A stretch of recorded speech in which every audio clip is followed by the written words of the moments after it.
मराठवाडा दुष्काळानं होरपळून गेला। अनेक गावांची आणि वाड्यांची तहान आता टँकरवर अवलंबून आहे। पण दुसरीकडे चारा नसल्याने शेतकऱ्यांनी जनावरं विकण्यासाठी बाजारांमध्ये गर्दी केली। दुष्काळामुळे ही अशी परिस्थिती निर्माण झालेली असताना अवकाळीनेही शेकडो हेक्टरवरील पिकांचा चिखल झालाय। याचा आढावा घेणारा हा स्पेशल रिपोर्ट पाहूया। मराठवाड्याची तहान टँकरला टांगली। भयानक दुष्काळ, जनावरं बाजारात, दुष्काळाने होरपळ, अवकाळीने मरमर।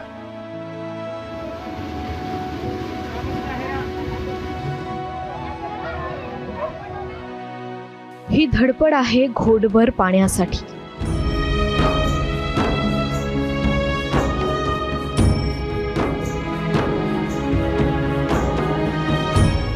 पाणी भरताना या माऊली कासावीस झाल्या, मुक्या बिचाऱ्या जनावरांसाठी।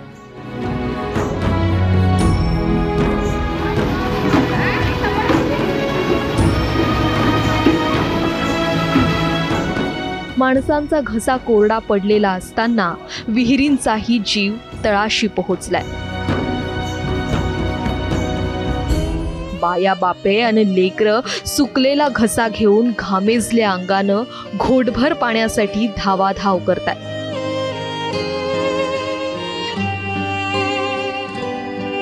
मराठवाड्यातील अनेक भागांमध्ये भवताल असा धुळमाखला होऊन बसलाय। नजर जाईल तिथवर फक्त आणि फक्त कोरडेपणा पुरून उरलाय।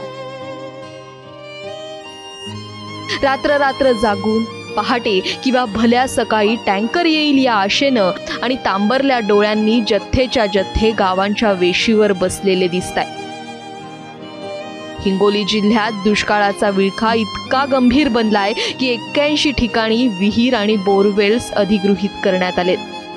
एवढं करूनही लोकांना इनमीन घोटभर पाण्यासाठी जीवाच्या आकांतानं धावपळ करावी लागतेय।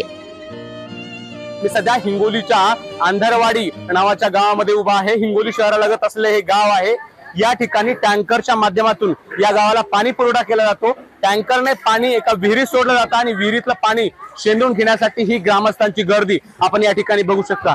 दिवसभराचे हातात असलेले सर्व कामे सोडून येथील महिला, पुरुष यासह लहान मुलं जे ते पाणी घेण्यासाठी या ठिकाणी दाखल होतात। गावागावात आणि वाड्या वस्त्यांमध्ये पाण्याच्या थेंबासाठी माणसं आसुसलेली असताना ही वेदना प्रत्येक गोठ्या गोठ्यापर्यंत पोहोचली। जनावरांना ना पुरेसा चारा आहे ना प्यायला पुरेसं पाणी। त्यामुळे दुष्काळाची झळ सोसणाऱ्या जनावरांची पोटं अगदी खपाटीला गेली आहेत। म्हणूनच जनावरांना जगवायचं कसं हे प्रश्नचिन्ह डोक्यावर घेऊन शेतकरी जनावरांच्या बाजारात त्याचं उत्तर शोधतायत। एकीकडे मराठवाड्यामध्ये एवढी गंभीर परिस्थिती असताना दुसरीकडे नेत्यांचं राजकारण सुरू आहे।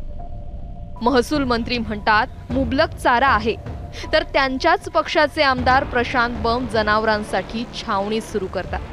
तर अंबादास दानवे आचारसंहितेची दोरी थोडी सैल करून चारा छावण्या सुरू करण्याची मागणी करतात। आता येणाऱ्या पुढच्या काळामध्ये सुद्धा आपल्याकडे जिल्हा निवडणूक मंडळाकडून जे निधी उपलब्ध करून प्रत्येक जिल्ह्यात दिलेला आहे चारा उत्पादनासाठी, ते सुद्धा आम्ही आता कार्यवाही सुरू करतोय। परंतु 2-2.5 महिने तरी कुठेही चारा कमी पडणार नाही अशी तयारी सरकारची आहे। सगळ्यांशी चर्चा करून सत्ताधारी पक्ष, विरोधी पक्ष सगळ्यांशी चर्चा करून आदर्श आचारसंहिता असावी। परंतु ज्या जनतेच्या आवश्यक बाबी, कारण 4 जून जर पर्यंत आचारसंहिता असली तर आता पाण्याचा तीव्रता सगळीकडे आहे। त्याच्याविषयी प्रशासन जर सगळ्या निवडणुकीत गुंतलेलं आहे ना, अशा वेळेस काही निर्णय घेण्याची गरज आहे। मग या आचारसंहितेमध्ये काही प्रमाणात एक शिथिलता येण्याची आवश्यकता आहे। मराठवाड्यातील लोकांच्या आयुष्याचा पडदा एकीकडे दुष्काळानं करपून गेलेला असताना दुसरीकडे आसमानीने काही भागात मात्र अवकाळीचं दुष्टचक्र पेरलंय। दुष्काळाच्या चक्रव्यूहात अडकलेल्या शेतकऱ्यांनी कर्जकज्जे करून, उसणवाऱ्या करून अन पोटाला चिमटा घेत जपलेल्या पिकांचा चिखल झालाय। छत्रपती संभाजीनगरच्या शेतकऱ्यांची हातातोंडाला आलेली पपईची बाग उद्ध्वस्त झालीय। माझे आतापर्यंतचे खर्च हा 2 ते 2.5 लाखापर्यंत झालेला आहे। मला ही आज ही एवढी नुकसान झाली, मला 8 ते 10 लाखापर्यंत याचं उत्पन्नाची अपेक्षा होती, पण ही पूर्ण आता धुळीत मिळालेली, तर काहीच शिल्लक राहिलं नाही. पूर्ण असं माती मोल झालेलं आहे. दुष्काळामुळे मराठवाडा असा मेटाकुटीला आलेला असताना त्यातच अवकाळीने शिवारांचा चिखल आणि स्वप्नांची राख झालीये. त्यामुळे आचारसंहिता शिथिल करून दुष्काळानं होरपळलेल्या मराठवाड्याच्या वेदनेवर उपाययोजनांची फुंकर मारावी अशी मागणी आता केली जातेय. छत्रपती संभाजीनगरहून कृष्णा केंडे, हिंगोलीहून माधव दिपकेसह रवी मुंडे, एबीपी माझा, जालना. एबीपी माझा, उघडा डोळे बघा नीट.